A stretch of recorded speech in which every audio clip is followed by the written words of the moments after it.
il faut évidemment dire qu'il y a des mécaniques racistes, et même chez les électeurs en fait. C'est-à-dire qu'il y a, pour moi, la vision qui est prégnante, c'est en gros, il y a un problème. C'est-à-dire qu'actuellement, ça ne va pas. Ça, c'est un constat, je pense, à gauche, à droite, à l'extrême droite. Tout le monde sait que ça ne va pas, il suffit de le voir. Et en gros, on va déporter les problèmes sur l'étranger. Donc en gros, la figure classique, mais qui revient souvent chez les gens, c'est moi je travaille toute ma vie, je gagne 800 euros de retraite. Celui sur le palier qui a immigré en France, lui, il a une retraite sans travailler. Donc en gros, le RN dit, pour régler vos problèmes sociaux, il faisait ça à l'époque sur le chômage notamment, il suffit tout simplement d'enlever l'argent aux immigrés. Bien sûr, on exagère l'immigration, l'argent qu'on leur donne, etc. Je pense qu'il faut pas, il faut arrêter avec la mécanique de culpabilisation et de dépolitisation. Enfin, en mode, on déconsidère le fait que les électeurs RN ont quand même une conscience politique, une capacité de réflexion. Et je pense qu'il y a effectivement quand même du racisme. C'est-à-dire, pas ouvertement, mais l'idée qu'effectivement, il faudrait donner moins à certains, il faudrait en sacrifier certains pour que nous, on puisse aller mieux. Il y a quand même de ça. Donc je pense qu'il ne faut pas l'évacuer.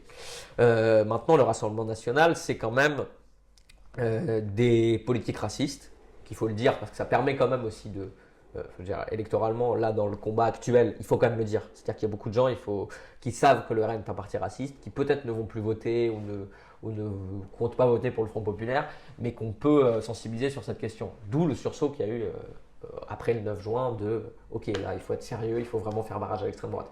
Il y a encore une grande partie des Français qui pensent ça, je pense quand même. Et là, il faut dire effectivement que le RN a des origines non seulement antisémites, mais carrément nazies en gros, hein, Ordre Nouveau, Bousquet, etc. Je ne refais pas toute l'histoire, mais chacun pourra se renseigner, et c'est concret. Et le RN, quand même, il faut le dire, a eu une stratégie depuis les années 80 d'arrêter de parler des Juifs et de parler en gros des musulmans et des Noirs. Hein, c'est ça, c'est-à-dire on se concentre sur la figure de l'Africain qui vient, qui va nous remplacer, etc.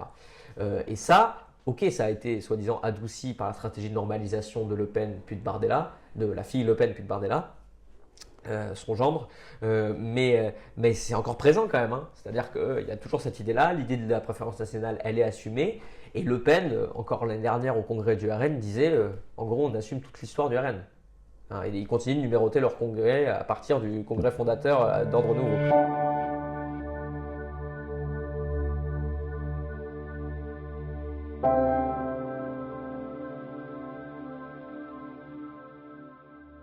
Bonjour Manès Nadel, Bonjour. tu t'es fait connaître dans le mouvement d'opposition à la réforme des retraites. Tu es parvenu à capter l'attention médiatique avec un discours structuré et déterminé. Tu es vice-président de l'USL, Union syndicale lycéenne, premier syndicat lycéen. C'est ça, tout est juste. Là, on te reçoit dans un contexte un peu particulier. Donc, on se dit qu'aujourd'hui, être en guerre contre les fachos et les macronistes, c'est aussi aller militer dans les circonscriptions tendues. Encore mieux si c'est face au Front National, avec le risque qu'ils arrivent au pouvoir.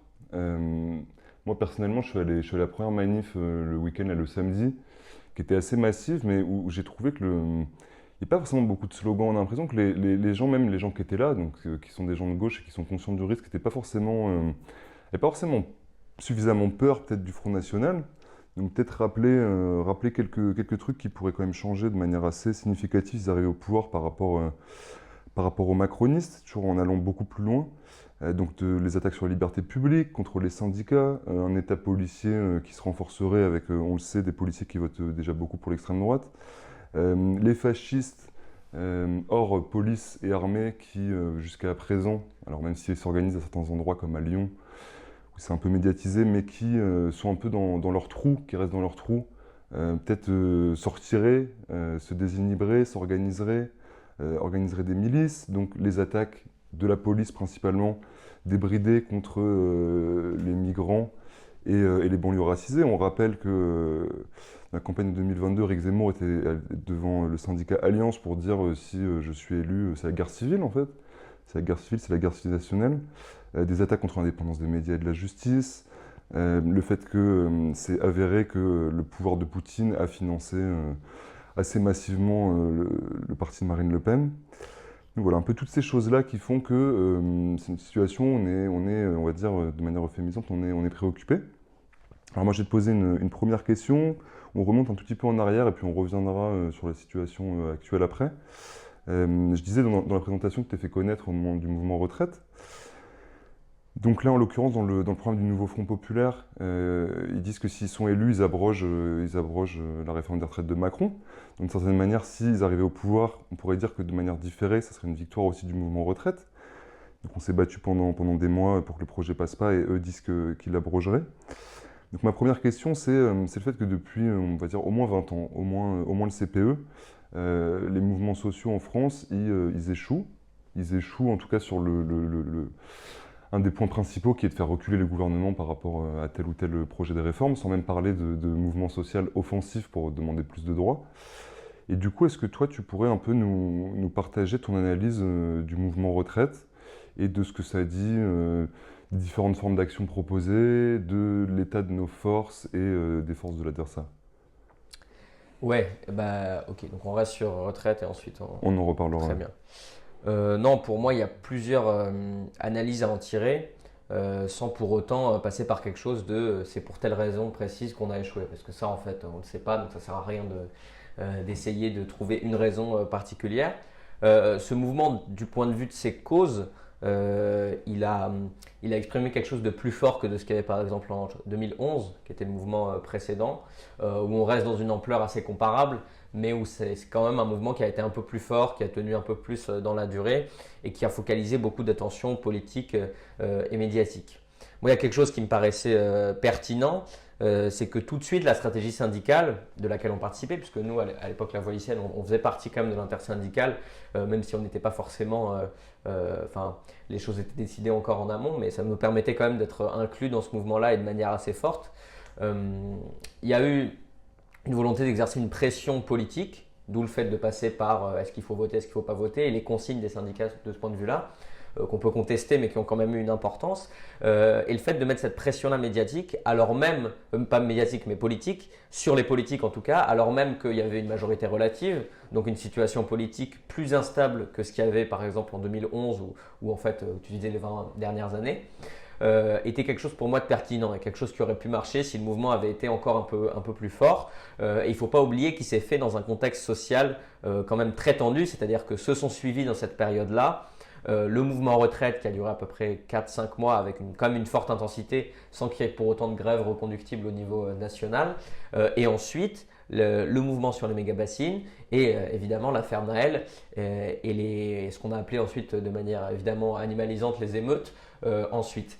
Et donc il y a ce contexte-là social qui évidemment a laissé des traces politiquement et même dans l'histoire sociale de la France. Et je pense qu'effectivement, tu as parlé d'une victoire ensuite si jamais le Front populaire arrive au pouvoir, mais il y a quelque chose de ça. C'est-à-dire que malgré cette défaite-là, qui est terrible et qui est démotivante pour beaucoup de gens qui ont perdu du salaire dans cette bataille, il y a quand même des points positifs, si on peut dire ça comme ça, à en tirer, c'est-à-dire un renforcement des syndicats, une radicalisation aussi, si on peut exprimer ça comme ça, d'une partie des syndiqués et des syndicats, c'est-à-dire que la direction, pour prendre l'exemple par exemple de la CGT, c'est quand même déporté un peu plus à gauche et il y a eu au sein du congrès de la CGT quelque chose d'assez impressionnant, c'est-à-dire que la direction précédente a été mise en minorité et qu'on a abouti à un compromis un peu plus vers ce qu'on pourrait appeler l'aile gauche. Donc il y a des enseignements à en tirer ici aussi. Je pense qu'il nous a manqué deux choses. D'une part, un vrai mouvement de jeunesse, c'est-à-dire que comme d'habitude, il y a eu un mouvement étudiant et lycéen plutôt fort, pas au niveau de, tu as parlé CPE, même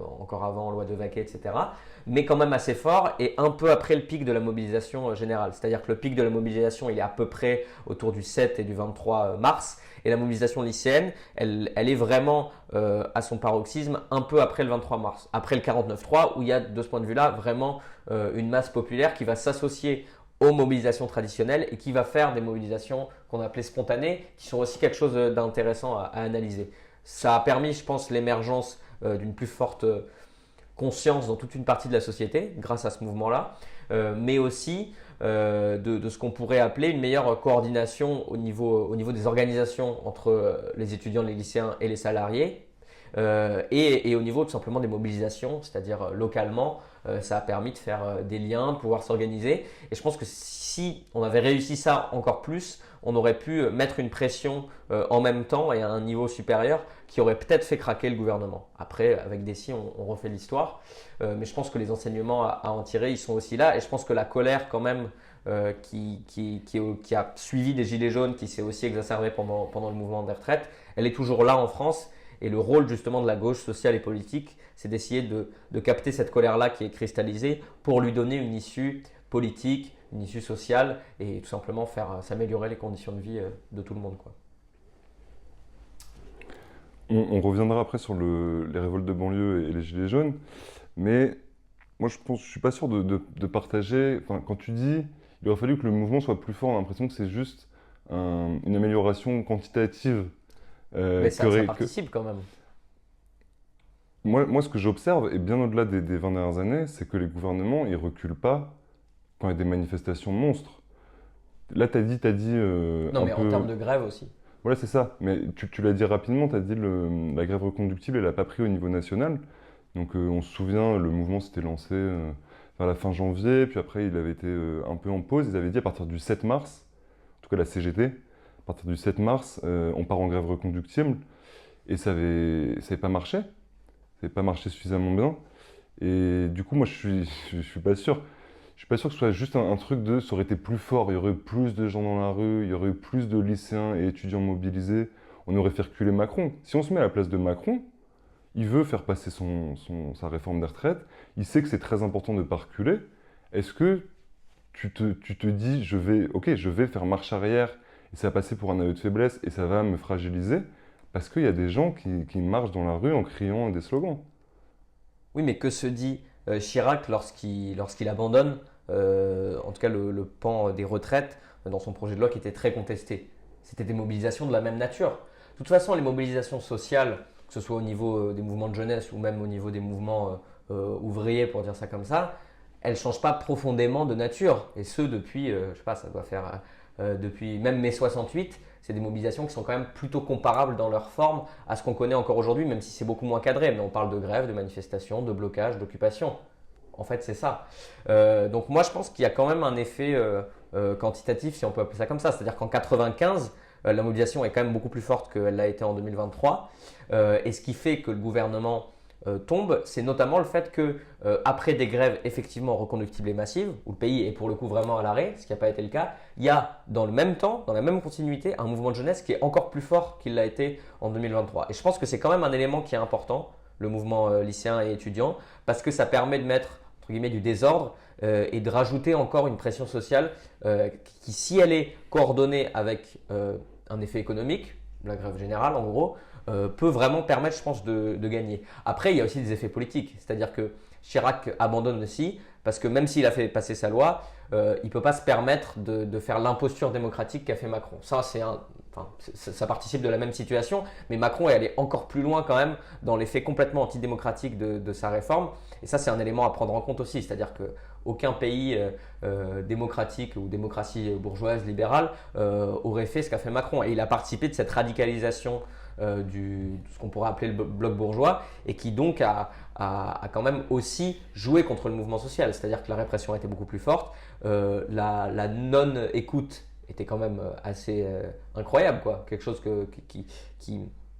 qui a marqué aussi, je pense, les grévistes, les personnes mobilisées, et que donc, non pas qu'il faut remettre la faute sur Macron, c'est-à-dire que nous aussi, c'est aussi notre responsabilité d'avoir perdu, mais qu'en face, il y avait quand même effectivement des forces de répression qui étaient très, très, très, très fortes, et beaucoup plus fortes qu'elles l'ont été dans le passé. Il faut aussi s'adapter, et je pense que de toute façon, ça participe d'un mouvement un peu plus global, dans lequel il y a une radicalisation effectivement des gouvernements de droite et peut-être bientôt d'extrême droite, qui mène, je pense, à l'arrivée de l'extrême droite au pouvoir et qui s'est vraiment accéléré avec Macron et dans lequel les syndicats et même le reste de la société civile organisée n'a pas du tout pu se mettre à la hauteur. Là-dessus, je suis d'accord, mais je ne pense pas que ce soit vraiment une question de modalité d'action. Je pense que ça reste quand même une question de niveau. Après, on peut toujours s'interroger et de toute façon, même si l'intersyndicale avec CFDT et le reste avait appelé à la grève générale, les dirigeants syndicaux, ils n'ont pas le bouton dans leur bureau. Donc je ne sais pas si c'est vraiment là qu'il y a eu le principal problème. Mais effectivement, on a peut-être aussi été trop modéré. C'est possible aussi. Hein. Et très vite d'ailleurs, il y a eu, malgré tout, malgré la stratégie unitaire qui était présente dans l'ensemble des forces syndicales, une sorte de division entre un pan un peu plus, enfin, des syndicats de transformation sociale, desquels nous on est plus proche idéologiquement et puis même matériellement, c'est-à-dire la FSU, la CGT et Sud Solidaire, et qui se sont distingués de la CFDT, de l'UNSA, qui auraient peut-être été prêts à négocier sur quelque chose de moins favorable, mais qui en tout cas ont un peu abandonné le mouvement en disant ok, on passe du 1er mai qui était quand même massif au 6 juin, c'est-à-dire un mois sans rien. Et là-dessus, il y a eu effectivement des choses à revoir. Ouais. Du coup, tu as parlé spontanément des révoltes de banlieue et des gilets jaunes. Moi, j'ai une question par rapport à ces deux événements-là qui ont été des événements au sens vraiment premier du terme extraordinaire, genre qui sortent justement de ces logiques de mouvements sociaux qui sont structurés par l'intersyndicale, même s'il peut y avoir des moments comme après le 49-3 avec des manifs sauvages. Et moi, que ce soit les gilets jaunes à l'époque ou les révoltes de banlieue, j'ai l'impression que, comme tu dis, on va dire la gauche de transformation sociale, et que ce soit les organisations, enfin c'est davantage les organisations, parce que les militants c'est difficile de savoir, ils ont pas été pleinement au rendez-vous, que ce soit pour les gilets jaunes ou les révoltes de banlieue. Il y a des soutiens qui peuvent être plus ou moins, enfin, parfois c'est le cas, parfois c'est pas le cas, mais les soutiens ils sont verbaux. Donc machin, Mélenchon va s'exprimer, Ruffin il va aller faire son documentaire sur les gilets jaunes, c'est intéressant. Mais ces forces-là ne sont pas présentes, en tout cas visibles en tant que telles, sur le terrain, aux côtés des gilets jaunes. Quand il y a eu les révoltes de banlieue, euh, on était, on était, on n'était pas dehors, c'est-à-dire que, en fait, sans même dire aller dehors et puis aller aussi casser des trucs et tout, c'est même pas ça. C'est en fait aller dehors les endroits où ça se fait, pour pas que les personnes en question, elles se retrouvent seules face aux policiers et qu'ils se fassent laminer la gueule, et que celles qui se font prendre par la patrouille, après elles prennent des peines de prison. Et encore une fois, on répond pas pleinement au rendez-vous. Et du coup, ma question, bon, elle est très large et difficile, mais à partir des gilets jaunes et des révoltes de banlieue, comment est-ce que tu penses que nous, à gauche, que ce soit sous la forme partisane, syndicale ou autre, on peut réussir à s'organiser pour pouvoir justement aller se mêler de manière efficace à l'extraordinaire? Je pense qu'il y a effectivement quelque chose de vrai là-dedans, c'est-à-dire que les organisations traditionnelles, entre guillemets, ne sont pas en capacité de toute façon de participer ou d'impulser ce genre de mouvement, qui eux, pour le coup, perturbent vraiment l'ordre établi, entre guillemets, à un niveau, comme tu l'as dit, extraordinaire. Ça me paraît être effectivement le bon mot. Notamment pour les Gilets jaunes, hein. Les Gilets jaunes, c'est quand même une mobilisation assez très hétérogène, très spontanée et d'une forme complètement nouvelle. Sur les révoltes de banlieue, ça s'apparente quand même à 2005, je crois, c'est ça, qui est quand même d'une forme assez proche et dans un timing assez comparable. Après, je pense qu'il y a des leçons à en tirer, il y a des améliorations quand même. C'est-à-dire qu'effectivement, sur les retraites, c'était une population plutôt, on va dire, soit les classes plutôt laborieuses mais politisées, encore à gauche, ou alors les classes un peu plus supérieures. Sur les gilets jaunes, c'est complètement différent. C'est pour le coup une population plus rurale, beaucoup plus dépolitisée si le mot est adapté. Et sur les révoltes de banlieue, là c'est carrément voilà, les classes populaires racisées, des quartiers populaires. Mais je pense qu'il y a quand même une convergence qui a effectivement pas été faite jusqu'ici, mais qui peut advenir du fait des mobilisations de certaines organisations. C'est-à-dire que par exemple sur les gilets jaunes, il faut quand même noter que si les grands syndicats ne répondent pas du tout à l'appel, c'est-à-dire que la CGT, la CFDT en font pas du tout partie et mettent vraiment du temps avant soit d'apporter une sorte de soutien critique, ce que fait la CGT, soit de ne rien dire, ce que fait la CFDT. Mais par contre, l'UNL à l'époque, qui est moi enfin, c'est historiquement ce à quoi on se rattache, l'UNL, à l'époque présidée par Louis Boyard, est vraiment en capacité à ce moment-là d'appeler à suivre ce mouvement, y participe et fait qu'il y a un mouvement lycéen fort. C'est la fameuse vidéo où il y a une classe qui se tient sage. Et à l'époque, c'est quand même un mouvement lycéen impulsé par une organisation plutôt importante qui est l'UNL de l'époque et qui vit malheureusement sa dernière phase où elle a un peu une importance et qui permet vraiment de s'accrocher à ce mouvement-là et d'y participer et d'être inclus. Donc il y a cette leçon-là à en tirer. Sur l'aspect quartier populaire, il y a évidemment une convergence à avoir politiquement entre cette population-là et le reste des classes populaires qui peuvent être déjà en partie sensibles à la gauche. Et là-dessus, il y a quand même une progression. C'est-à-dire qu'effectivement, sur l'affaire Naël, les mobilisations spontanées, elles ne sont pas du tout suivies par les militants, on va dire, de la gauche sociale et politique. Par contre, il y a la Marche Blanche, de laquelle à l'époque toutes les forces de la NUPES participent, de laquelle nous on participe, et qui est quand même un signal envoyé très fort. Et effectivement, ensuite, il y a les révoltes, qui ne sont pas des émeutes, c'est des révoltes. Elles ont un sens politique. Elles n'ont peut-être pas des modalités d'action qu'on peut forcément accepter dans leur entièreté, mais elles ont un sens politique fort et elles ont des revendications à porter, quoi, vraiment. Et donc là-dessus, je pense qu'une partie de la gauche a bien fait de tenir vraiment debout sur ce point-là, ce qui n'aurait pas forcément été le cas, je pense, il y a 15 ans, par exemple. Et par contre, je pense qu'en vrai, il n'y a pas de réponse magique à avoir. Je pense qu'une convergence de ces luttes-là est possible. Je ne suis pas dans l'intersectionnalité en toutes circonstances, tout le temps, comme seul mode de pensée, mais je pense vraiment qu'il y a quelque chose à porter là-dessus. Et par exemple, sur des mobilisations pour Gaza, on a ça. On a des structures organisées qui mettent en place des manifestations, qui sont présentes dans des mobilisations plus spontanées. Ça a été le cas là, dans les dernières semaines quand il y a eu ce qu'on appelait les manifs sauvages à la suite du bombardement du camp de Rafah. Et ensuite, il y a vraiment, là pour le coup, une vraie convergence politique entre des organisations politiques, des organisations plutôt spécifiques sur le sujet, je sais pas, par exemple le Collectif National ou Urgence Palestine ou la FPS, et qui permettent là vraiment d'avoir une vraie convergence et qui s'est retranscrite ensuite politiquement, je pense en partie au moment des européennes, et qui là est effectivement à mobiliser prioritairement pour les législatives. Donc je pense qu'effectivement, c'est pas parfait du tout, mais il y a là quelque chose à déceler et qui pourrait nous permettre, je pense, d'avoir une forme de convergence politique structurée sur un projet pour le coup de rupture, que ce soit sur l'antiracisme, sur les questions internationales ou sur les questions sociales. Et là, c'est l'enjeu pour moi avec ce nouveau Front populaire. On a très peu de temps, mais on peut quand même remobiliser ces personnes-là avec lesquelles on a une forme quand même de cohésion au niveau des idées et qui peut effectivement avoir une retranscription politique derrière. Et je pense d'ailleurs que si, on en viendra après, mais si le Front populaire ne tient pas la route là-dessus, ces personnes-là qui vont peut-être y croire, il faut qu'elles soient ensuite derrière dans la rue et je pense que ça peut être le cas dans des mobilisations spontanées, pas attendues et extraordinaires. Et ça, je pense que c'est quelque chose, un levier qu'il va falloir aussi activer. Mais en tout cas, il y a quand même quelque chose d'un peu encourageant là-dedans, je pense. Oui, c'est marrant parce que là tu disais il y a une partie de la gauche qui a tenu le discours par rapport aux révoltes de banlieue, puis ça s'est cristallisé le mouvement Gaza par rapport aux européennes. Cette partie de la gauche, en l'occurrence, c'est la France Insoumise. Mais pas que.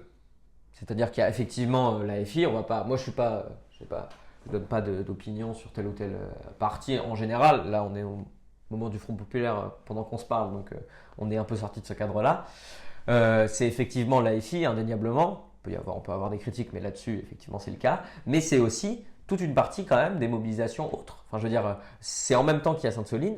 Je veux dire, les soulèvements de la terre, il n'y a pas une seule intervention médiatique où ils font pas allusion en même temps aux révoltes de banlieue. Et il y a à ce moment-là quand même quelque chose qui se fait. Même Sophie Binet d'ailleurs va faire le lien entre les deux. Donc je pense que ça dépasse ce cadre-là et que la convergence, elle est véritable. Elle n'est pas simplement à travers des discours politiques.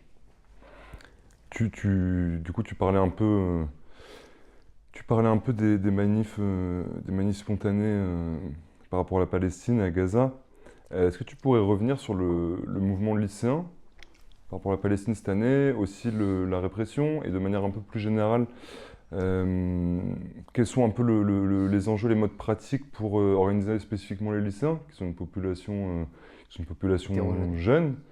Et puis c'est pas pareil, c'est-à-dire que bon, tu es dans un espace où t'es tous sujets au même truc et tout, mais c'est pas non plus comme s'organiser sur le lieu de travail ou autre. Et dernière petite question autour de ça, quelles t'apparaissent un peu les alliances possibles les plus évidentes ou souhaitables? Alors, je commence sur Gaza. Oui. La mobilisation lycéenne sur Gaza, elle est surprenante par plusieurs aspects. Nous, on a dès le début essayé d'organiser un peu ça, c'est-à-dire que lorsqu'il y a eu le 7 octobre, on a condamné évidemment les actes inqualifiables, etc. Et la réponse surtout de l'armée israélienne, qui était profondément inacceptable et qui a dès le début été quand même massivement rejetée par toute une partie du peuple en fait. Moi je le pense profondément, qui sait où mettre le curseur d'humanité en fait. Contrairement à ce qu'on a vu dans l'espace public du champ politique et médiatique qui lui a accompagné cette répression à Gaza, cette offensive. jusqu'à en fait quasiment jusqu'à récemment vraiment cautionner chacune des opérations de l'armée israélienne. Donc il y a eu cet effet-là.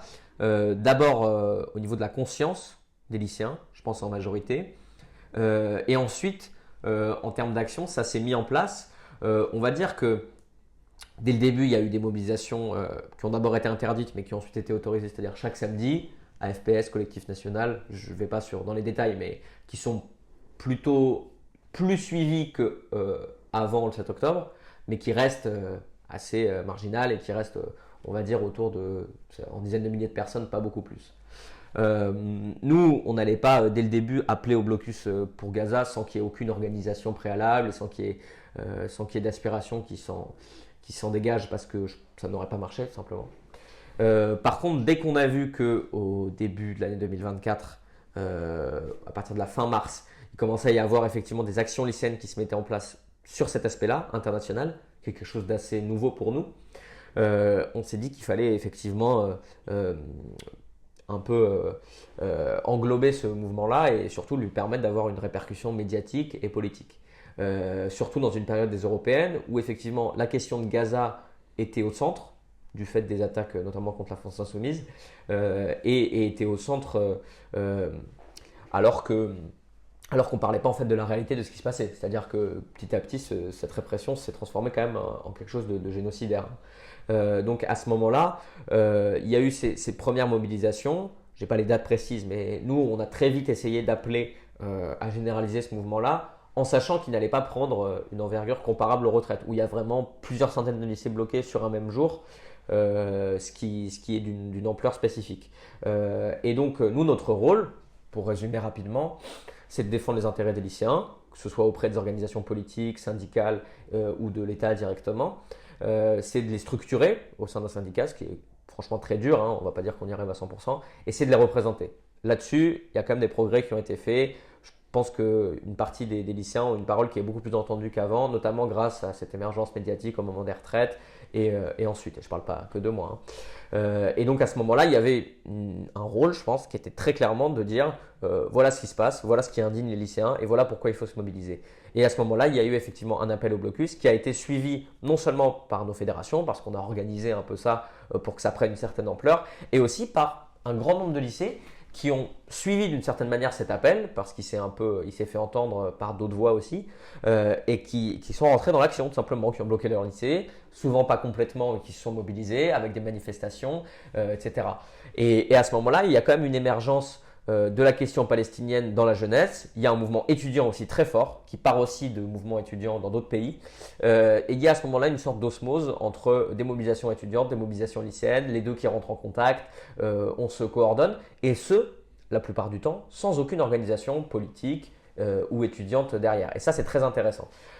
Donc, sur cette question de Gaza, il y a eu aussi une répression très forte. C'est-à-dire que c'est pas dans tous les lycées, mais on a des lycées par exemple Montrouge qui s'est fait pas mal entendre, ou alors plus récemment, je crois que c'était Sophie Germain, peut-être que je me trompe, mais je crois que c'est ça, avec plusieurs dizaines de lycéens réprimés. Et là-dessus, on a eu ce qui a commencé à se faire au moment des retraites, c'est-à-dire en gros la police qui arrive sur un blocus dès le début, qui matraque, qui prend et qui met en garde à vue, tout simplement, et ce de manière beaucoup plus forte.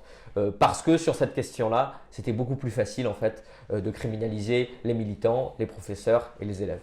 Et donc il y a une répression très forte qui pour autant n'a pas du tout éteint le mouvement. C'est-à-dire que le mouvement, il a émergé, il s'est fait au cours de mobilisations qui ont été assez vues, certains lycées qui ont fait je le dis de manière un peu triviale, mais très beaux blocus, on peut dire ça comme ça, ceux dans une ambiance joyeuse, tout en ayant vraiment des revendications politiques qui sont fortes. Et ça a émergé politiquement, donc on est autour de mai, hein, en gros, et dans des mobilisations qui sont inattendues, extraordinaires, et qui se font vraiment sur une question internationale. C'est-à-dire que, pour reprendre l'exemple, je sais pas, du Vietnam, qui était très connu par ses mobilisations lycéennes, il y avait quand même, que ce soit aux États-Unis ou en France, un lien dans le fait que certains allaient en fait combattre au Vietnam. Là, on n'a vraiment aucun lien direct avec Gaza, mis à part le fait que la France finance quand même en partie les armes qui sont utilisées par l'armée israélienne.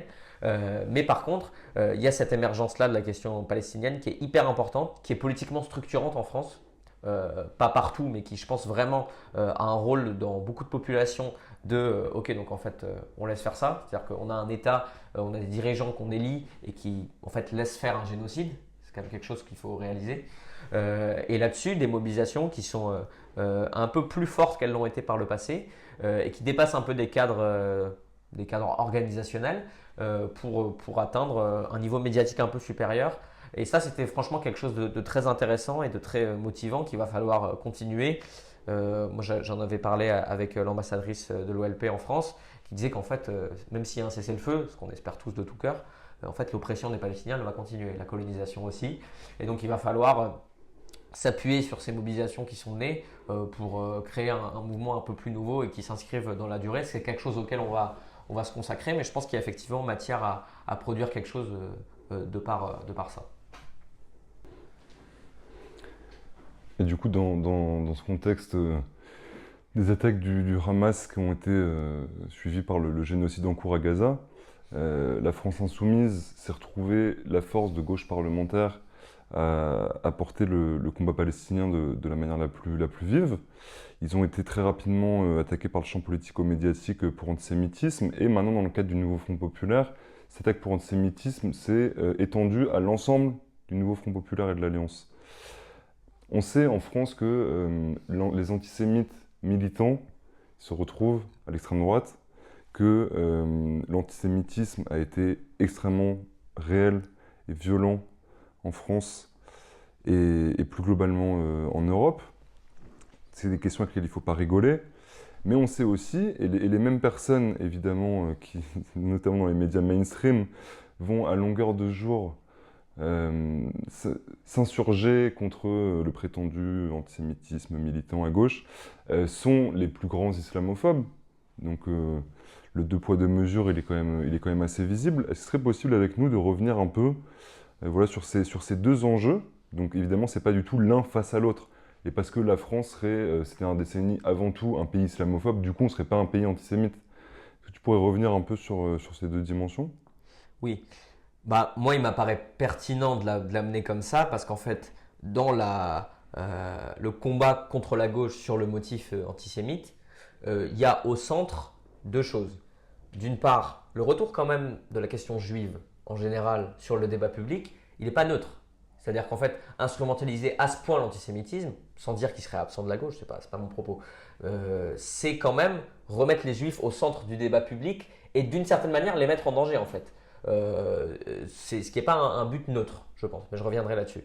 Et d'autre part, une islamophobie primaire, effectivement. C'est-à-dire qu'on va identifier France insoumise, puis gauche dans un second temps, mais France insoumise, électorat musulman, Palestine, contre Israël, antisémitisme.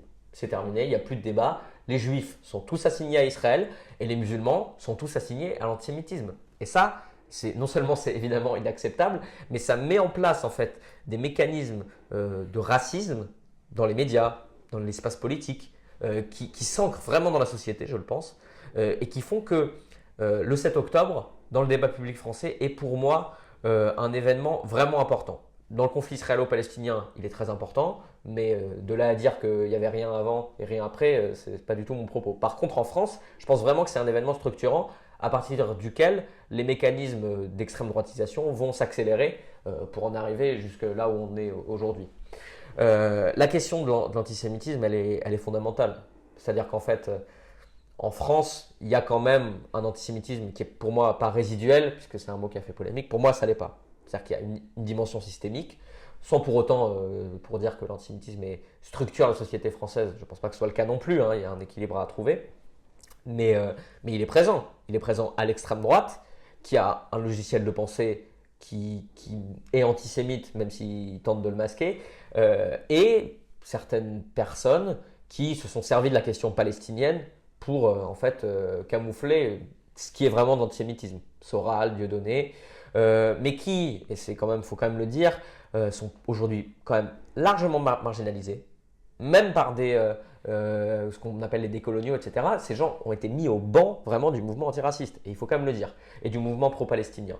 Après, il faut faire attention parce qu'il peut y avoir toujours de l'antisémitisme qui émerge des mobilisations pro-palestiniennes, mais je trouve qu'il est quand même remarquable que d'une part, dans les organisations qui ont structuré cette lutte-là ces derniers mois, cette question a été prise au sérieux et qu'on n'ait vraiment pas laissé place au moindre slogan, à la moindre offensive antisémite en son sein. Ça, il faut quand même le dire, notamment dans le mouvement étudiant. Et d'autre part, de dire que voilà, l'antisémitisme, peut-être qu'il y a eu des paroles malvenues à gauche, je le pense à titre personnel. Mon enjeu là n'est pas de critiquer personne à gauche, c'est pas l'enjeu actuellement. Mais ça part pas de rien, mais en tout cas, il est évidemment pas structurant à gauche. C'est-à-dire que la gauche n'est pas ni du point de vue du programme, ni du point de vue de ses militants, ni du point de vue de son projet politique en général, n'est absolument pas antisémite. Loin de là.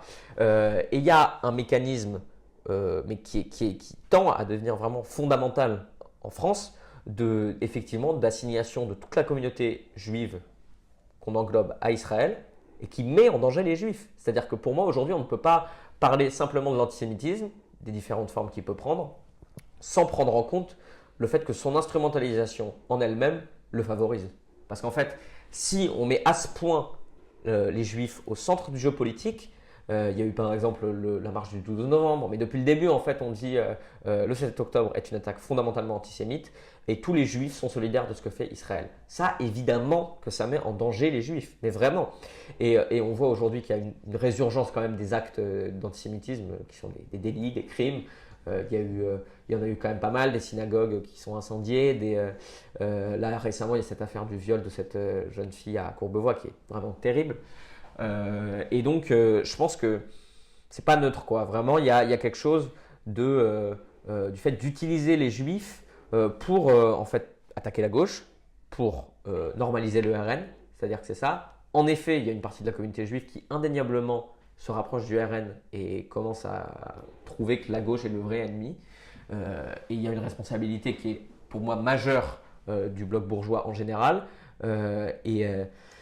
Et voilà, moi j'ai cette crainte profonde qu'au final, l'assignation permanente des Juifs à Israël va faire que des gens en fait vont se mettre dans le mouvement palestinien à assigner en fait les Juifs à Israël, parce que c'est ce qu'on fait en permanence, et donc se mettre effectivement à avoir des actes et des discours antisémites.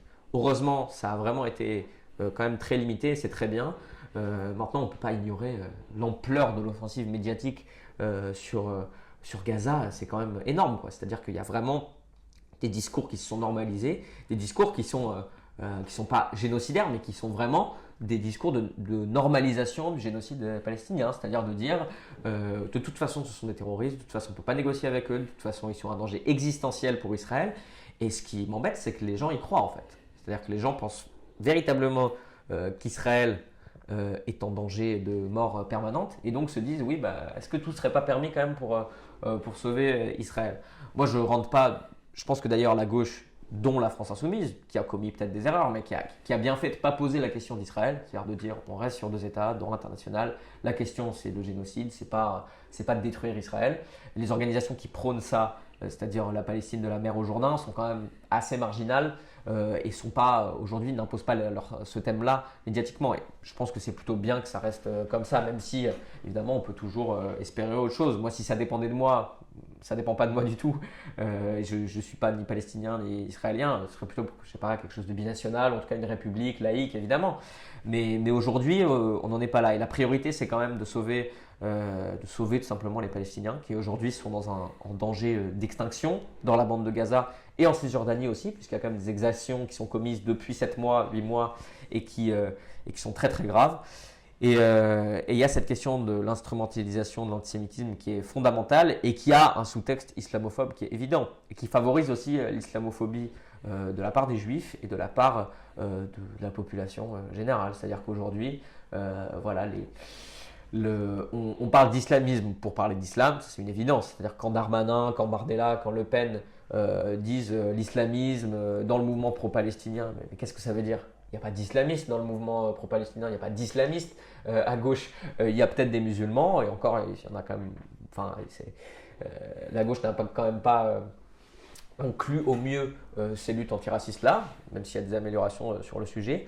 Mais je trouve qu'effectivement, la focalisation sur la lutte contre la gauche antisémite, en gros, c'est ça, elle permet quand même en même temps d'exacerber et l'islamophobie et de ne pas parler de tous les racismes. Parce qu'il y a l'antisémitisme qui est en augmentation. Il y a des racismes dont on ne parle pas, qui sont mais médiatiquement normalisé à un point qu'on ne réalise pas non plus. C'est-à-dire que y a des discours qui sont portés sur les musulmans. Je veux dire, s'ils étaient portés, je ne sais pas, sur les chrétiens ou sur les juifs, et je ne dis pas ça dans une idée de hiérarchisation des victimes et des discriminations, mais qui serait complètement inimaginable. C'est-à-dire qu'on parle enfin, je veux dire, un député français a pu parler des Palestiniens comme d'un cancer.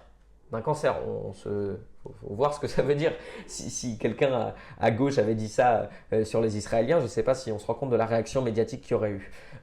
Et donc, je pense qu'il y a un enjeu de faire naître un modèle politique à gauche d'harmonie entre les différentes populations le mot de créolisation en ce sens est intéressant et qui est vraiment, je pense, un enjeu, c'est-à-dire non pas de dire tous les racismes se valent et en gros, il n'y a pas de spécificité ou de l'antisémitisme ou de l'islamophobie, mais de dire par contre qu'il faut que pour lutter efficacement contre tous, il faut justement en fait lutter contre chacun et pas dire on va lutter contre l'antisémitisme pour au final masquer sa propre islamophobie ou faire l'inverse.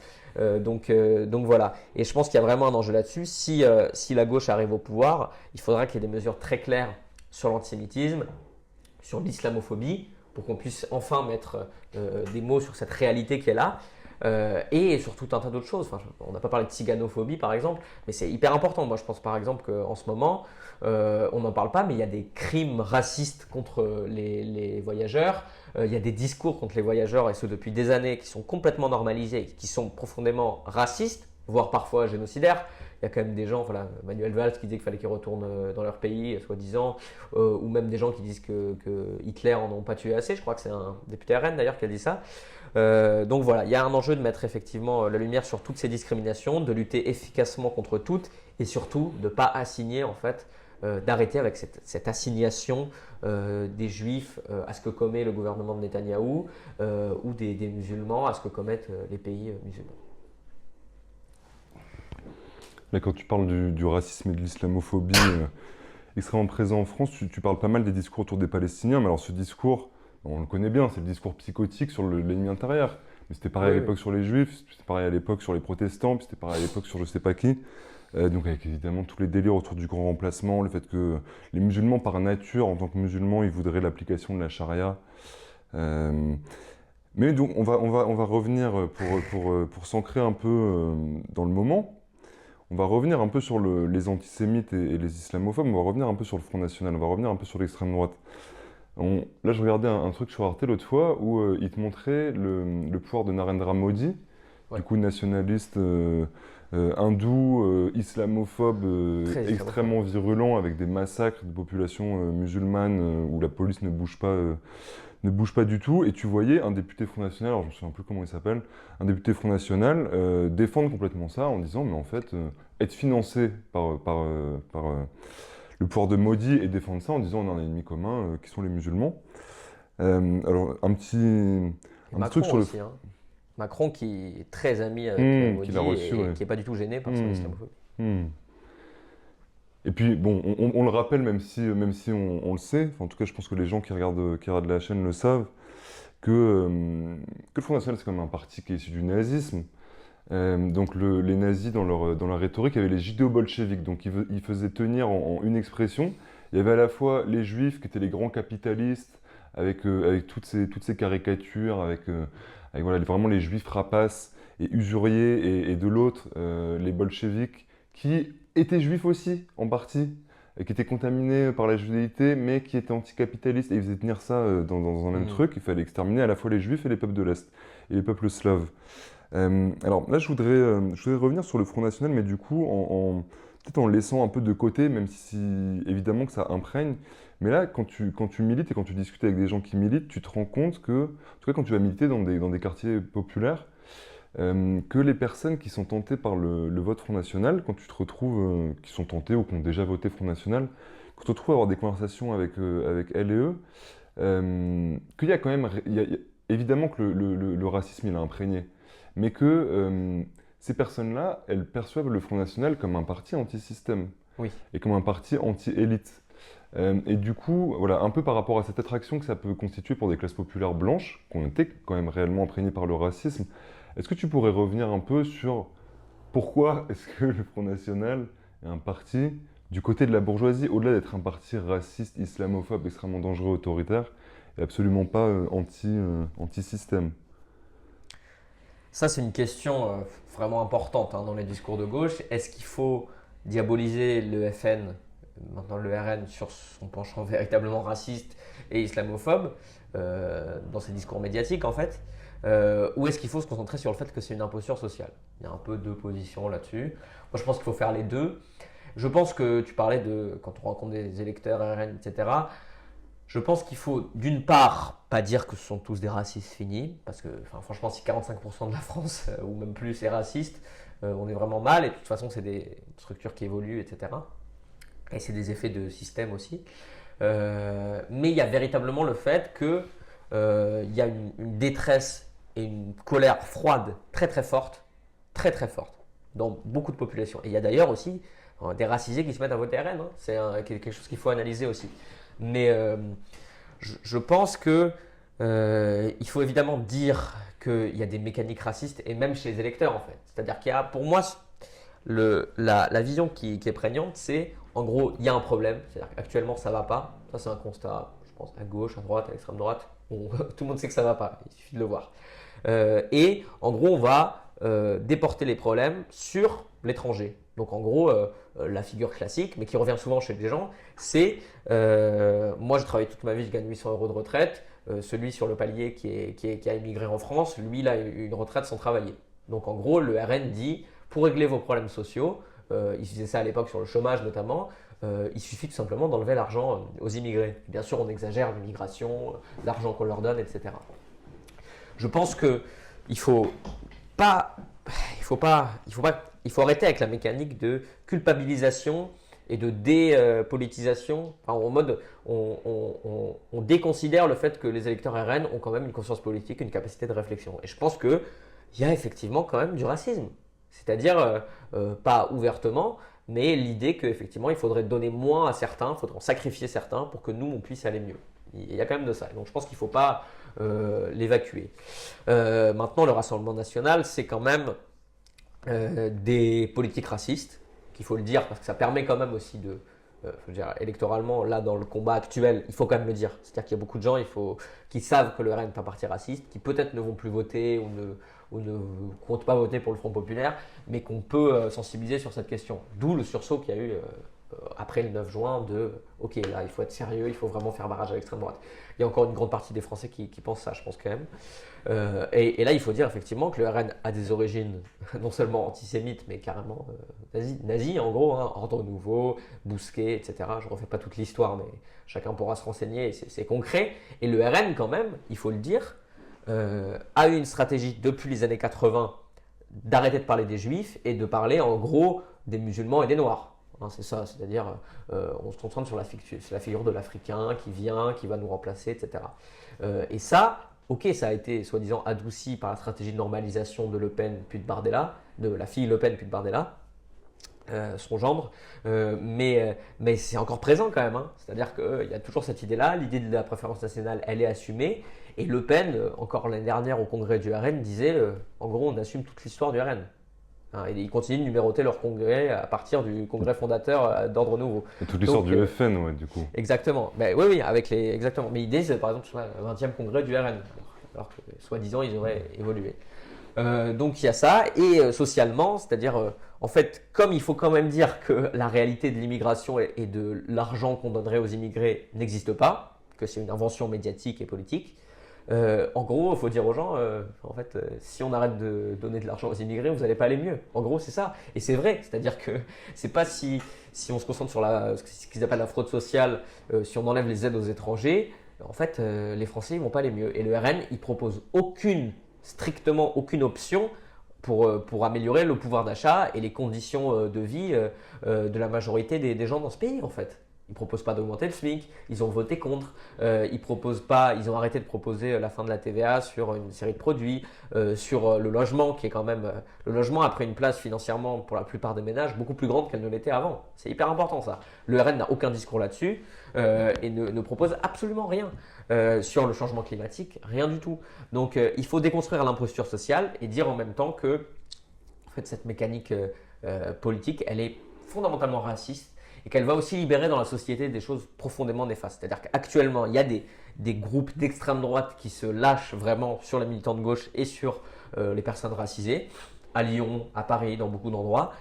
Si le RN arrive dans 2 semaines au pouvoir, ils vont se sentir très à l'aise et ils vont être encore moins réprimés qu'ils le sont actuellement. Et encore, s'ils arrivent à l'Élysée, ce sera encore autre chose. Donc il faut mettre la lumière sur ces réalités-là de la présence de l'extrême droite en France, ce que fait par exemple la Jeune Garde me paraît très pertinent, tout en disant que en fait, socialement, ils sont dans une stratégie qui pour le coup est fasciste, c'est-à-dire de prôner une défense des classes laborieuses dans un premier temps, et de dire qu'ils vont les aider comme ça, et une fois au pouvoir, en fait, ils se concentrent sur leur véritable projet qui est un projet d'épuration ethnique. Il ne faut pas être naïf non plus sur le fait que, ok, actuellement, ils se servent des juifs pour marginaliser les musulmans et pour les discriminer, et que l'islam est devenu effectivement, il y a ce côté-là, tu parlais judéo-bolchevique, etc. L'islam est devenu en fait le problème de la France. Et donc, le spectre politique qui continue à défendre les droits des musulmans, en tant que citoyen, pas en tant que musulman, c'est-à-dire la gauche, toute la gauche, est marginalisé comme le parti de l'étranger. Et on a des gens qui commencent, même au sein de la Macronie, à parler de dissoudre LFI et de dire que le Front Populaire serait en France le parti de l'étranger. Ce qui est le cœur du discours qu'il y avait antisémite dans les années 20-30. Donc il y a aujourd'hui un racisme décomplexé contre les musulmans qui vise l'arrivée au pouvoir de l'extrême droite. Et quand l'extrême droite sera au pouvoir, alors là oui, ils seront en grand danger. Et donc il faut faire appel aussi à l'humanité de chacun, chacune. C'est-à-dire que si on peut tous, même à gauche, même moi, je peux sans faire exprès dire des choses racistes en fait. Il faut le savoir. Mais il faut aussi en appeler à l'humanité des gens de dire en fait, non seulement ça ne va pas régler les problèmes de les déporter sur des populations, et en plus, il faut se rendre compte de ce que c'est. Il faut se rendre compte de ce que c'est que de laisser mourir des gens dans la mer Méditerranée. Il faut se rendre compte de ce que c'est que de laisser faire en fait, la violence contre des personnes qui n'ont rien demandé. Donc c'est une question d'humanité. Je pense qu'il y a une possibilité encore de faire barrage. De toute façon, on n'a pas le choix en fait. Il faut quand même continuer à lutter. Maintenant, il faut prendre en compte le fait que cette dynamique-là de l'extrême droite en France est quand même très forte depuis 20-25 ans, qu'elle ne tend qu'à augmenter et qu'elle elle se base et elle vise le racisme, tout simplement. C'est-à-dire voilà, la discrimination d'une partie importante de la société française. Et là-dessus, ça met en danger tous ceux qui restent en fait universalistes, pour utiliser ce mot-là. Du coup, là, tu disais tenir ensemble la dimension humanité, le fait que la situation ne va pas s'améliorer parce qu'on va enlever les droits à d'autres personnes des classes populaires. Moi, je dirais même que la situation des classes populaires blanches, si le Front National arrive au pouvoir, elle va empirer parce que voilà, ils enlèvent les cotisations sociales, parce que ça va être encore plus pour le grand capital et que ça, il faut en avoir conscience et qu'il suffit d'aller regarder sur des mesures très très fortes. Donc évidemment, on pense au rétablissement de l'ISF, il y a tout un tas d'autres choses, l'indexation des salaires sur l'inflation. Le Front National vote systématiquement contre l'intérêt des classes populaires, peu importe la religion et la couleur. Donc, ça va peut-être remettre aussi un peu les points sur les i par rapport à ça. Alors là, on va basculer un peu de l'autre côté, on va basculer du côté de la gauche. On va basculer sur un scénario optimiste. On réussit les uns les autres à se motiver, à aller militer dans les circonscriptions tendues, à mobiliser les gens, à ce qu'il y ait beaucoup moins d'abstention que d'habitude. Et, petit hold-up, on gagne l'élection. Imagine. Scénario, nouveau Front Populaire au pouvoir avec du coup une alliance un peu hétéroclite. Comment est-ce que dans ce scénario-là, on s'organise pour leur mettre la pression, pour les déborder, pour leur faire appliquer leur programme, pour aller plus loin sur un truc un peu en mode Front Populaire en 36. On sait que les congés payés, on sait que tout un tas de grandes avancées sociales, elles sont permises et par la victoire électorale et par le fait que les occupations d'usines et que ça bouge très fortement à la base, parfois même contre les directions syndicales.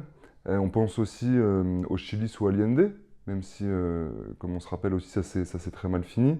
En gros, comment est-ce qu'on fait pour éviter un scénario à la Mitterrand, avec la trahison, sans même parler de la catastrophe François Hollande? Déjà, je pense qu'il faut commencer par dire qu'il faut le faire. C'est-à-dire que, outre les modalités de comment on va le faire, il va effectivement falloir mettre la pression sur ce Front Populaire. Je suis pas en capacité de dire si jamais le Front populaire a une majorité relative ou absolue, quels seront les rapports de force au sein de la coalition et comment ils vont influer sur ce qui va être mis en place. Moi, ce que je trouve positif, et c'est aussi pour ça qu'on l'a rejoint, c'est que quand même en termes de programme, on est sur des modalités assez radicales de rupture, hein, tout simplement, et sur un contrat de législature qui insiste là-dessus. Par exemple, moi, l'idée des 100 premiers jours avec 25 milliards de mesures efficaces et rapides, je trouve que c'est très bien de faire ça. C'est vraiment très bien. Et donc, il faut falloir appuyer ça déjà. Et je pense qu'il va aussi, d'un point de vue institutionnel, falloir imbriquer les contre-pouvoirs à nouveau dans cette République. Et on sait que quand la gauche de rupture est au pouvoir, ça arrive vraiment pas souvent, ça arrive, je sais pas, moi, tous les 50 ans, tu vois, on a 36, 45, on va dire qu'il y a quand même des mesures assez radicales, 81, et allez, soyons sympas, Jospin. Il y a quand même, quand ces mesures-là, elles sont mises en place, elles restent imbriquées et elles permettent ensuite d'avoir des modalités sociales dans notre système et qui permettent quand même d'avoir des conditions améliorées. Donc ça, il va falloir vraiment insister là-dessus parce que on va avoir besoin de mettre en place des mesures ancrées, de faire une république sociale en fait, c'est-à-dire d'avoir vraiment des services publics à nouveau, etc. Et ça, je pense que c'est très populaire, c'est-à-dire qu'il y a un besoin de services publics qui est très fort et qu'il va falloir contenter.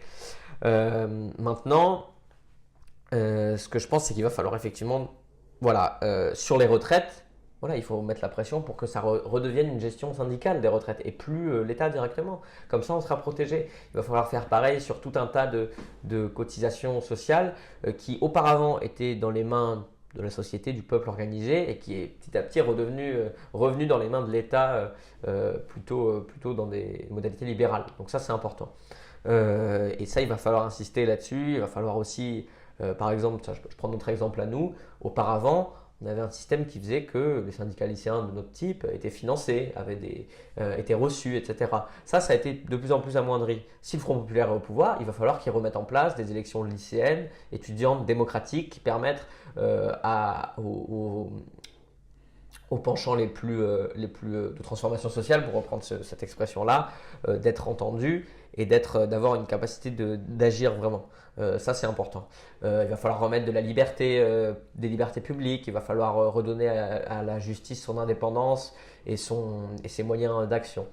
Et pour faire ça, effectivement, il va falloir aussi que nous, on se mette en action pour demander des choses. Parce que sans ça, je ne sais pas, encore une fois, quels seront les équilibres internes à la coalition au pouvoir. Mais en tout cas, il est évident que s'il y a une grande partie de la coalition qui est plutôt centre-gauche et qui ne veut pas respecter ce programme-là, alors je prends par exemple, je veux faire de polémique sur personne, mais par exemple François Hollande, est-ce que vraiment il veut respecter le programme du Front populaire?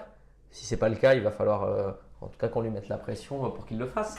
Et là-dessus, il y a vraiment un pouvoir d'action. C'est-à-dire, comme tu l'as dit, le Front populaire, il s'est fait aussi grâce à des mobilisations sociales qui l'ont poussé à être plus radical, tout simplement. Et là-dessus, voilà, être radical, c'est prendre les problèmes à la racine. Il va falloir s'attaquer aux racines de pourquoi la France va si mal. Il faut augmenter les salaires, il faut les indexer sur l'inflation, il faut prendre des mesures rapides, efficaces. Et là-dessus, il faut les demander tout simplement. L'idée aussi d'une conférence sur les salaires, d'en revenir à la négociation salariale avec les syndicats me paraît très intéressante. C'est-à-dire en fait effectivement de redonner le pouvoir aux gens et de leur permettre de s'organiser et d'obtenir à chaque niveau des nouvelles conquêtes. Exemple, abolir la loi El Khomri, on remet un aspect ascendant dans les branches, c'est-à-dire que les accords de branche doivent pouvoir être forcément supérieurs à l'accord national. Ça, c'est très important et je pense qu'il va falloir agir dessus très vite. Voilà. Encore, on retourne sur les côtés des violences policières, etc. La loi permis de tuer, faite par le gouvernement Hollande, il faut l'abroger, je crois que c'est dans le programme, et ben voilà, il faut qu'il le vote rapidement. Là-dessus, voilà, on peut agir très vite. Il s'agit pour la retraite à 64 ans d'annuler des décrets, ça se fait très facilement. Il s'agit pour un certain nombre de lois de les abroger au plus vite et d'être aussi, voilà, pas simplement sur quelque chose de, on va revenir sur les reculs qui ont été faits par les gouvernements libéraux, mais aussi, voilà, d'avoir des conquêtes. Et je crois que c'est Julia Cagé qui disait que les 35 heures avaient été voilà, un marqueur vraiment politique de ce qu'a été la gauche plurielle. Il nous faut un marqueur politique important. Le SMIC à 1600 euros, c'est bien, mais ça reste augmenter le SMIC de 10%. C'est bien parce que justement, voilà, ça se fait. Les économistes nous disent que c'est facile à faire, il faut le faire. Il faut aussi, par exemple, voilà, supprimer Parcoursup, mettre des places à l'université, lancer des grands chantiers de rénovation des lycées. Voilà, en gros, il y a plein de choses à faire. Et pour les pousser à le faire, il faut tout simplement, au niveau local et au niveau national, s'organiser, essayer de s'inclure un maximum dans cette coalition pour pouvoir peser à l'intérieur. Et là-dessus, on pourra non seulement faire reculer l'extrême droite électoralement, et la faire reculer politiquement. Parce que si on ne met pas en place une politique de rupture, alors en 2027, ils auront un boulevard. C'est-à-dire que là, ils disent eux-mêmes, essayez-nous parce que vous avez essayé la gauche, la droite, ça n'a pas marché. Si on essaye la gauche pendant 2 ans et qu'on échoue, on peut être sûr que là, effectivement, ils seront encore plus favorisés pour arriver au pouvoir. Donc voilà, il faut effectivement qu'il y ait des mesures de rupture. Nous, ça a été notre ligne depuis le début. C'est-à-dire que le 9 juin, on appelle à la formation d'un bloc antifasciste large. Et ensuite, le 11 juin, avec l'Union étudiante, on signe un texte dans lequel on demande que cette union politique plébiscitée se fasse sur des bases de rupture. C'est très important. Là, on a un programme de rupture. Il suffit tout simplement d'avoir une coalition de rupture et pour ça, effectivement, il faut les y pousser. Il y a quelque chose d'encourageant dans le fait que lors du sursaut qu'on a eu là, les mobilisations populaires ont eu un effet. Les mobilisations de jeunesse qu'on a été les premiers à appeler, hein, la grande manifestation qu'il y avait eu à 20h, je crois, le lundi ou le mardi, était appelée par l'Union étudiante et l'USL, rejointe par les autres organisations de jeunesse et la CGT. Et à ce moment-là, on a eu une grosse mobilisation qui va devant le siège des écologistes où se tiennent les négociations, qui pousse les partis à se mettre d'accord le plus vite sur des bases de rupture. Une fois qu'ils seront au pouvoir, il faudra continuer à faire ça et il faudra que même les organisations de gauche politiques soient derrière leurs dirigeants pour leur dire on vous a élu sur cette base-là, on vous a fait élire sur cette base-là, maintenant nous ne le pas. C'est pas facile, hein. Je ne vais pas dire que ça va être facile de faire des grèves, etc. Je ne pense pas qu'on aura un mouvement massif dès le début, mais en tout cas il faut s'y atteler, il faut le construire. Et de toute façon, on n'a pas le choix parce qu'on sait très bien que si on ne le fait pas, on ne pourra tout simplement pas avoir ce pourquoi on s'est battu. Il y a une possibilité là historique que la gauche arrive au pouvoir. Il faut s'y mettre à fond. Et de toute façon, même si on ne peut pas être d'accord avec tout, voilà, faut bien commencer quelque part. Là, on n'a pas trop le choix. Tu disais, Julia Cagé disait que les 35 heures étaient un gros marqueur. Toi, tu parlais de la suppression de Parcoursup. Ouais. On pourrait aussi dire qu'un grand marqueur, ce serait le fait de demander les 32 heures ou les 30 heures, la semaine à 4 jours. Et que du coup, tu passes de 5 jours de travail à un petit week-end qui passe très vite à quasiment moitié-moitié, que ça pourrait quand même quelque chose d'assez attirant. Encore une fois, quand tu milites, il y a un truc qui revient assez régulièrement, c'est le fait que des gens disent « Ok, votre programme, il est bien, mais en fait, il n'est pas réaliste. Ouais. Parce que l'argent, vous allez le trouver où ?» Bon, on va taxer les riches, et si les riches, ils veulent fuir, et ben on gèle les avoirs, et on prend les gros milliardaires, il n'y aura pas de problème pour financer ça. Mais là où je te rejoins d'autant plus sur le fait qu'il faut leur mettre la pression, c'est que, imaginons que même la FI avait un groupe parlementaire suffisamment important au sein de l'Alliance pour essayer de peser un peu dans le sens de la transformation sociale, qu'il faut réaliser qu'en fait, c'est pas juste une histoire de bonne volonté politique, c'est qu'en fait, s'il n'y a pas la pression de la base, structure, bien sûr. ouais, c'est ça, s'il n'y a pas la pression de la base, quand tu te retrouves face au MEDEF, à l'Union européenne, face au capitalisme financier international, et face au secteur réactionnaire et conservateur de l'État, tu peux avoir la meilleure volonté politique du monde et même former un gouvernement si tu n'es pas poussé et aussi aidé, parce que c'est ça le processus d'Allende. C'est très intéressant, c'est que tu vois que la base qui se mobilise, elle est pour le fait d'aller plus loin et en même temps, elle est dans un soutien à Allende. Oui. Et voilà, bon, ça, là, alors là, ça serait vraiment le scénario optimal. On gagne les élections, après on réussit à les pousser.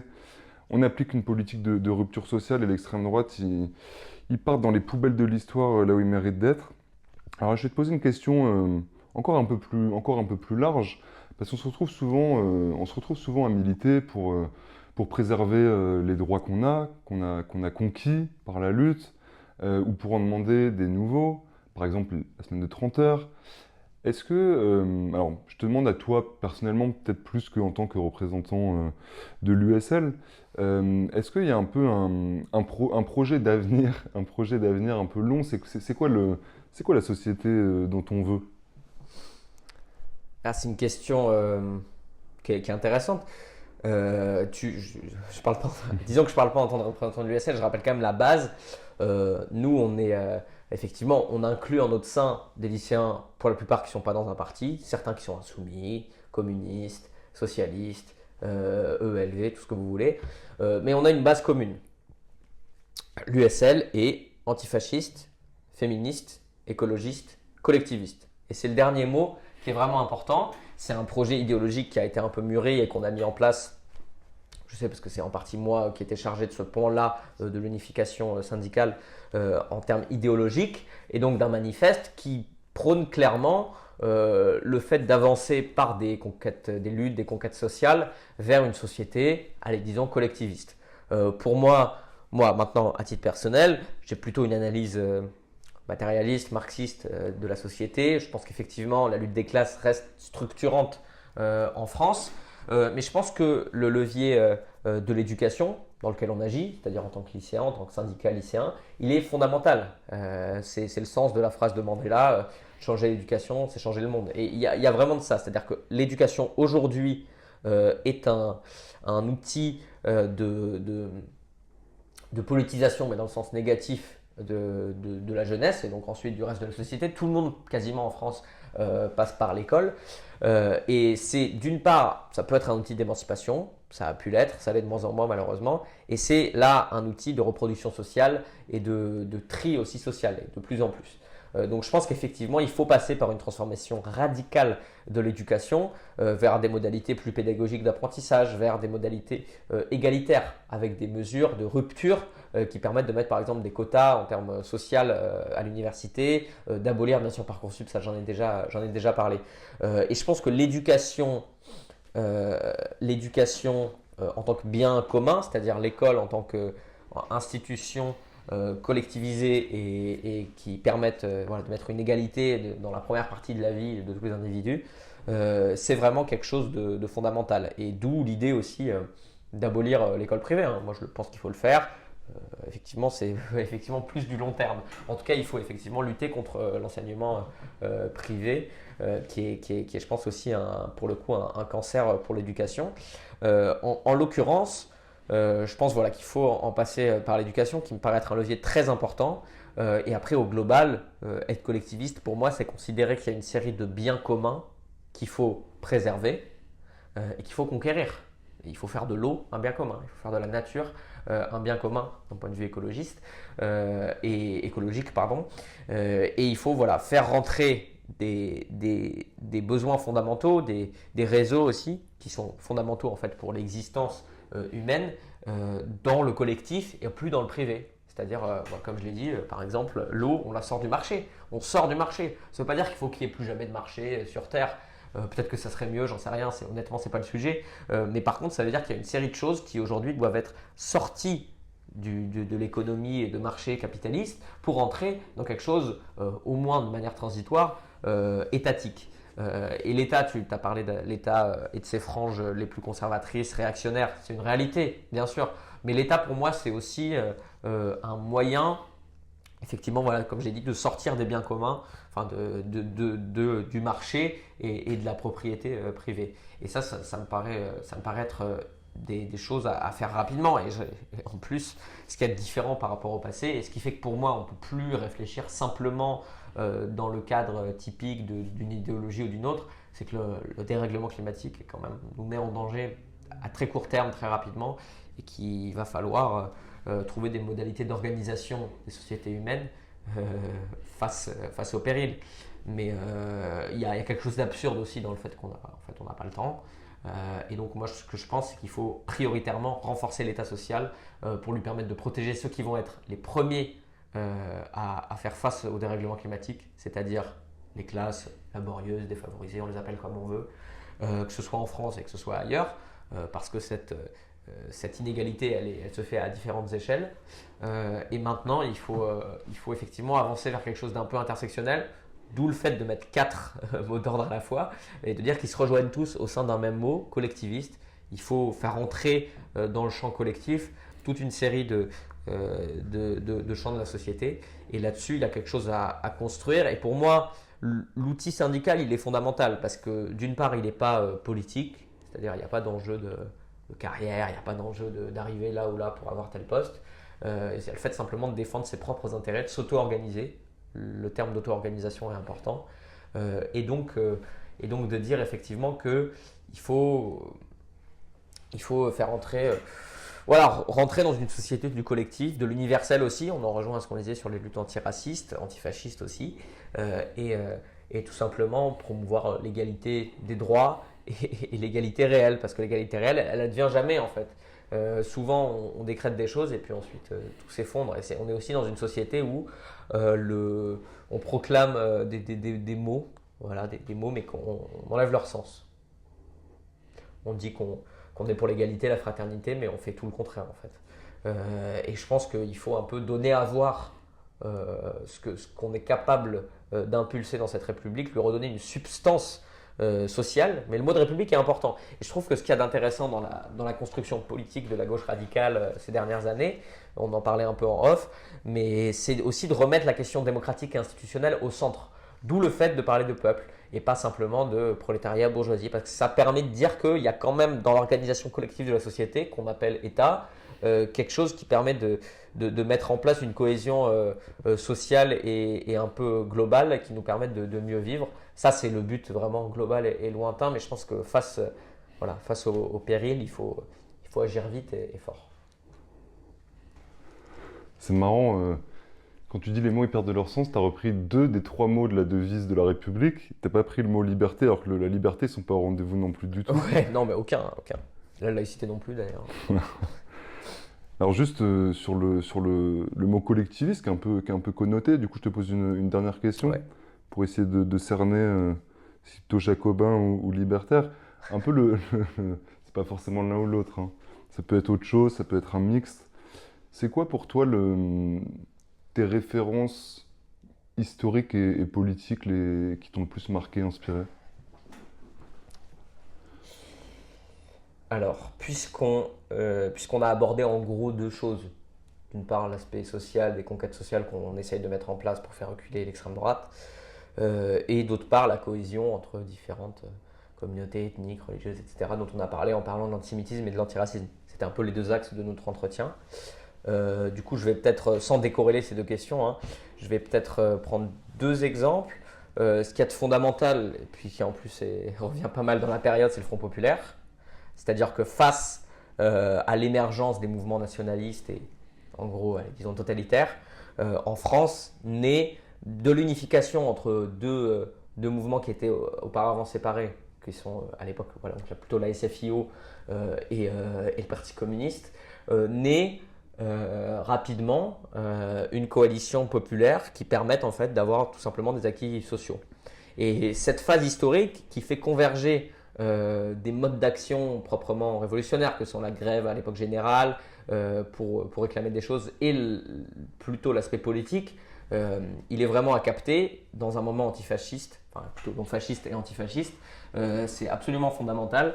Donc je pense que la construction politique du Front populaire, il faut la prendre dans son entièreté et prendre cet événement historique tel qu'il est, c'est-à-dire avec ses défauts aussi, avec ce qui a fait qu'ensuite il n'a pas duré dans le temps, mais de retenir cette aspiration à la fois d'unité et de conquête face à un péril qui croît. Ça c'est un événement qui est important. Donc il y a moi je regarde souvent il y a une vidéo de la grande manifestation je crois que c'est le 12 février, il me semble 34.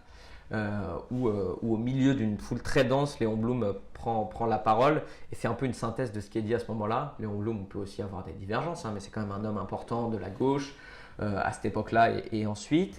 Et donc ça, c'est un moment historique qui pour moi est vraiment très pertinent de se remémorer et qui permet de retrouver un peu d'inspiration et d'entrain collectif. Et alors j'en prends un deuxième puisqu'on était sur la cohérence des luttes antiracistes entre elles. Et qui permettrait un peu de...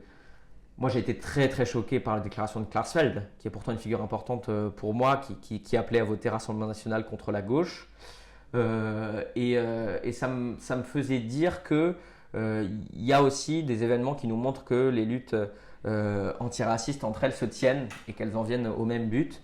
Il ne faut pas oublier que pendant la Seconde Guerre mondiale, j'en ai parlé aussi, il y a il y a un génocide tzigane aussi. Hein, le génocide juif est fondamental, hein, mais le génocide tzigane il est présent aussi, et de voir en fait que voilà, il y a des parties de la société qui sont marginalisées dans l'histoire et qui sont absolument discriminées, et donc de remettre au centre un combat universaliste et de dire que c'est pour moi ce qui fait se tenir la lutte contre l'antisémitisme et celle contre l'islamophobie et le reste des racismes.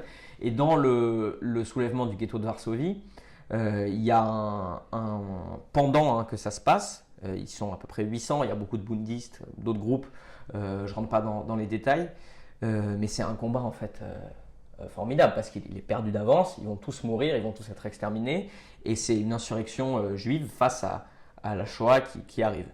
Et pendant cet événement-là, il y a un poète dont j'ai plus le nom, mais qui dit en gros on ne se bat pas pour nous sauver nous-mêmes, de toute façon on va tous mourir, mais pour la dignité humaine en général. Donc, je pense qu'il ne faut pas ça permet cet événement-là de sortir de l'aspect on lutte contre un racisme en particulier ou contre un autre et des conséquences terribles qu'il peut avoir, et de dire qu'on lutte en fait pour l'universalité de la condition humaine, quelle qu'elle soit, et ce qui nous permet de défendre là un juif qui est discriminé en France, un musulman, un tzigane, et de dire qu'ensemble on a une capacité à lutter même quand le péril est très grand pour la dignité humaine. Merci Manes Nadel. Merci pour cet entretien.